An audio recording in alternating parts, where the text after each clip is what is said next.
Olá, você está no Viajando pelo Conhecimento. Todo sábado com você, às 8h30 da manhã. Eu, professor Oswaldo, e hoje, trazendo o professor Nelson Fonseca de Sociologia. Como está, meu amigo Oswaldo? Tudo bem? Tudo ótimo, melhor agora aqui com a sua presença. Oh, beleza.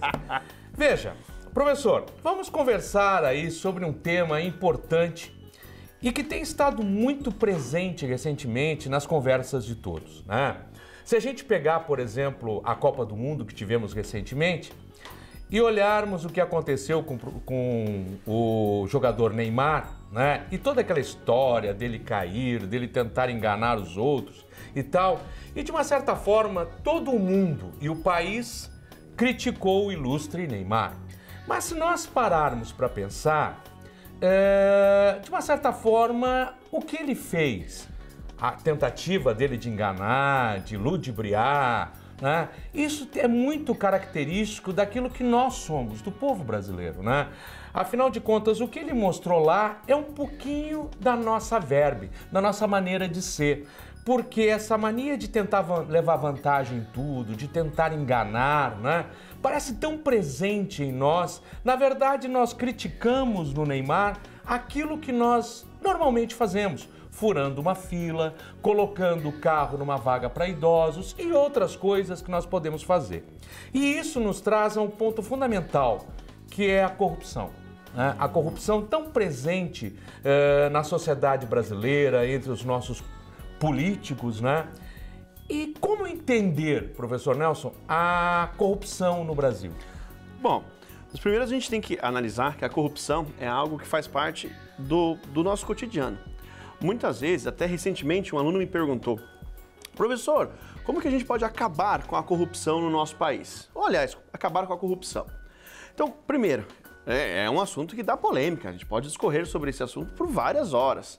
Mas assim, a premissa, o que a gente precisa para acabar não só com a corrupção, mas com outros problemas da nossa sociedade? Como o próprio nome do programa, Viajando pelo Conhecimento. Então, o primeiro ato, digamos assim, para que a gente possa entender o que é a corrupção, para que aí possamos, de fato, combatê-la, é compreender o que ela é e o mal que ela faz para a sociedade. Então, primeira coisa, nós precisamos ter o quê? Conhecimento.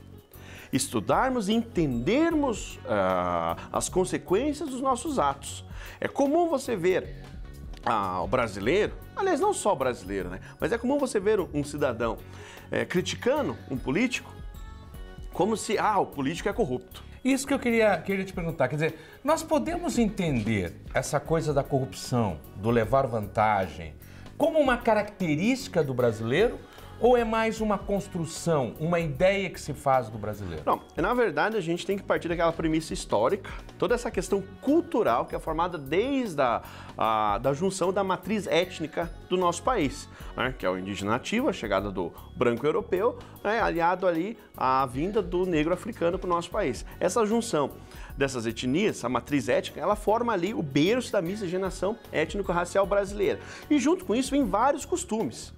Esses costumes, muitas vezes, de uma pessoa ou de uma etnia, um grupo, levando vantagem sobre o outro, desde do início da nossa colonização. Então, essa questão, com a chegada dos próprios portugueses aqui, a questão de o fato de vamos ludibriar, enganar o indígena, vamos levar vantagem, tentar escravizar esses povos diferentes, é uma maneira de levar vantagem. Você está enganando a outra pessoa. E isso acaba sendo passado isso se de nós geração. pensarmos que o nosso primeiro governador geral, né? Ele já foi processado lá em Portugal por riqueza ilícita, né? A coisa é um pouco mais antiga, então. Pelo menos uns 500 anos nós temos aí, né? Mas aí que tá. Então, para vencer isso, né, para que a gente possa, de fato, vencer... qual que é o problema que a corrupção traz? Então, primeiro, então, para a gente fechar esse raciocínio, corrupção não é algo alheio ao ser humano, alheio ao cidadão de bem, como muitas vezes as pessoas se colocam, né? Como se a corrupção só existe em Brasília, só existe no meio político. Não, senhor. Então, para a gente possa refletir sobre as consequências desses atos corruptos, como você já mencionou, Oswaldo, a questão de furarmos fila, a questão de não levarmos em consideração o prejuízo que isso traz para o todo.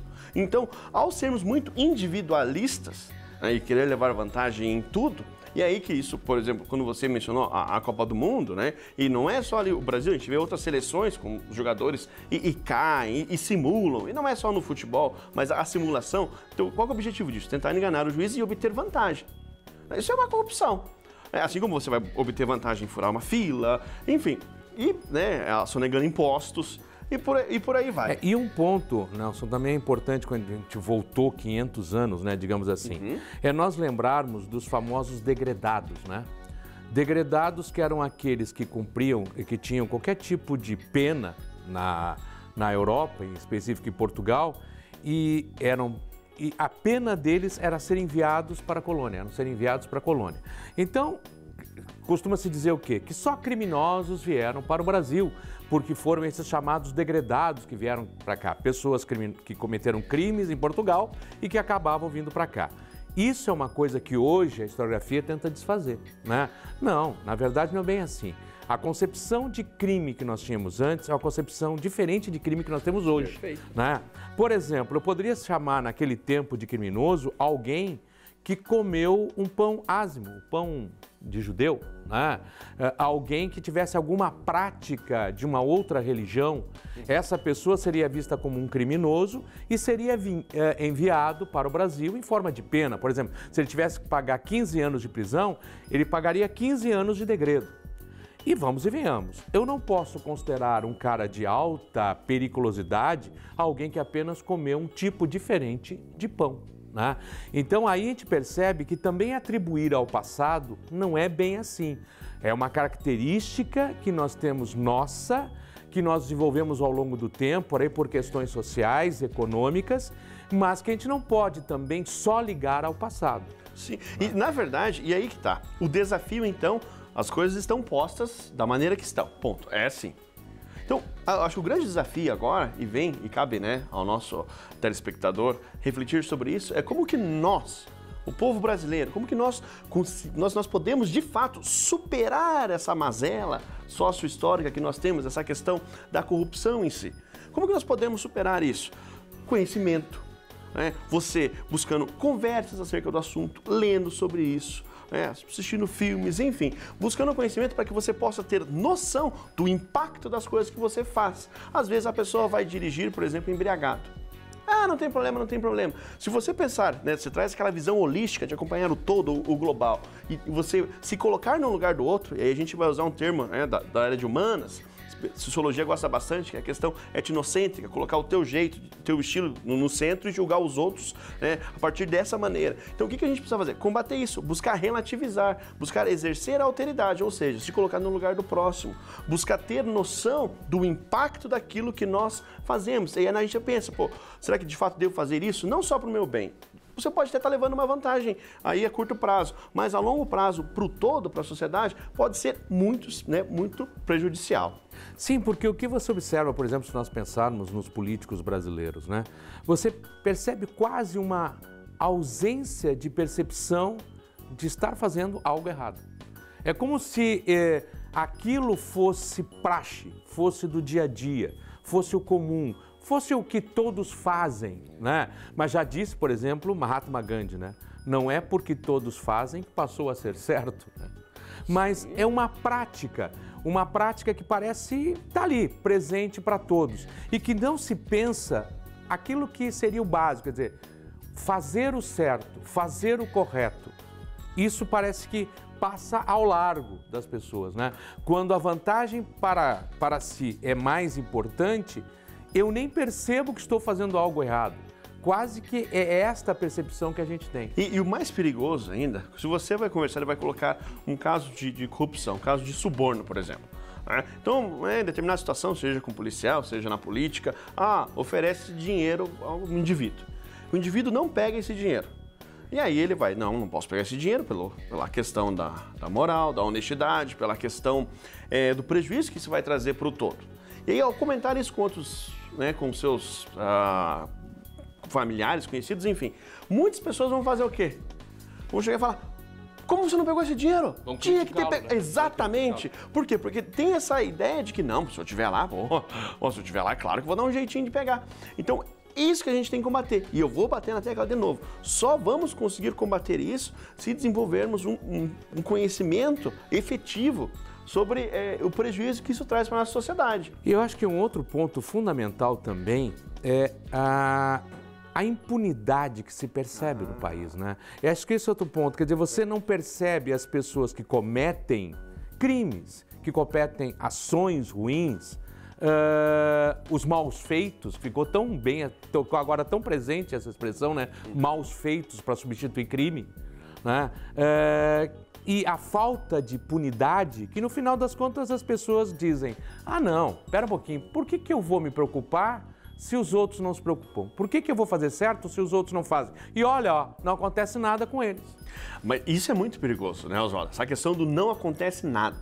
Porque se não acontece nada, nós vamos lembrar, vamos lembrar do ser humano no estado de natureza. Vamos lembrar dos contratualistas, né? Thomas Hobbes já dizia assim, um ser humano no estado de natureza, as pessoas resolviam seus conflitos através da violência. Então, quando você está num ambiente violento, sem consequências, sem o contrato social, sem as regras, então cada um resolve do seu jeito. O Estado precisa aparecer e se impor. Quando nós vivemos numa sociedade hoje, 2018, aqui no Brasil, não só no Brasil, mas enfim, o Brasil como exemplo, e as pessoas veem essa impunidade, seja em crimes de corrupção, até em crimes do cotidiano que a gente tem mesmo. Essa impunidade gera uma grande insegurança na sociedade. Essa grande insegurança na sociedade vai fazer com que boa parte da sociedade esteja disposta a sacrificar sua liberdade em prol de um governo mais autoritário, que é o que muitos têm pedido. Exato, e aí confunde-se, né? Algo que é bem significativo do que você está falando, confunde-se duas coisas. Um Estado forte, que funciona Estado forte é Estado ditatorial. Estado forte não é democracia. Isto é um pensamento muito antigo. Lá no fascismo e no nazismo ainda se teve esse tipo de pensamento. E não, você pode ter um Estado forte e ao mesmo tempo ser um Estado democrático. Sim. Quer dizer, você não vai ter um Estado mais operante só porque ele é uma ditadura, de maneira nenhuma. Ao contrário, você pode ter uma ditadura corrupta. Você pode ter uma ditadura não operante em termos sociais, em termos econômicos, né? Muitos se referem à ditadura militar no Brasil e esquecem, por exemplo, que durante o período da ditadura militar, não vamos falar em repressão, né? Vamos esquecer a repressão. Mas, por exemplo, em termos econômicos, 1980 nós tínhamos 120% de inflação. Em 83 tivemos 220% em inflação. Mas é que, geralmente, em uma ditadura, nesses regimes autoritários, não há essa liberdade de expressão. Não há. Então, a mídia ela é controlada. Então, muito o que vai ser passado é aquilo. Vai falar mal do governo? Não pode, não vai falar mal do governo. Vai falar bem, então cria-se aquela imagem de prosperidade, de que tudo caminha bem. E não é bem assim. Até porque a mídia não tem possibilidade de falar no que vai mal. Não, exatamente, não tem. Tudo vai bem. Claro que tudo vai bem. Se você não pode expor aquilo que vai mal, sim. Né? Hoje, porque, por exemplo, por mais que hoje você possa, as pessoas possam, porque tá tudo, muitas vezes você até escuta, né? É tudo perdido, entre aspas. Hoje você tem muito mais denúncia. Hoje é fácil, você pode conversar com qualquer indivíduo que tem um celular gravando. Então hoje os casos de corrupção, eles aparecem muito mais. Não quer dizer que eles só existem agora. Não, só que aparecem agora muito mais pela própria mídia, pelas próprias formas que temos de mostrar isso e também porque temos liberdade democrática para mostrar isso, coisa que antes não se tinha. E aí no final das coisas as pessoas percebem que a ausência de notícia quer dizer a ausência de corrupção. Não, simplesmente essa corrupção ela não aparecia. Ela não se deixava dar as caras, mas ela estava lá, ela estava lá. A gente não pode esquecer, por exemplo, que muitas das empresas que hoje estão sendo condenadas por corrupção, em que época elas surgiram? Justamente no período ditatorial. Quer dizer, elas não surgiram agora, elas não existem desde agora, não. E isso as pessoas não percebem e acabam achando que não, pera um pouquinho, a corrupção existe agora. Não, agora está aparecendo, agora que as pessoas estão vendo, agora que vem um juiz e fala na televisão, agora que vem um repórter e denuncia tal coisa ou aquilo outro, quer dizer, são momentos em que você tem a possibilidade de mostrar. E aí sim, vem à tona. Perfeito. Por isso que fica essa reflexão, né, para quem está acompanhando esse programa de hoje, para refletir acerca das nossas atitudes, né, qual o impacto, se é positivo, se é negativo, que nós temos aí na sociedade. Mas continuaremos num próximo programa. Com você, viajando pelo conhecimento. Um abraço, até a próxima. Obrigado. Valeu. Valeu, Oswaldo.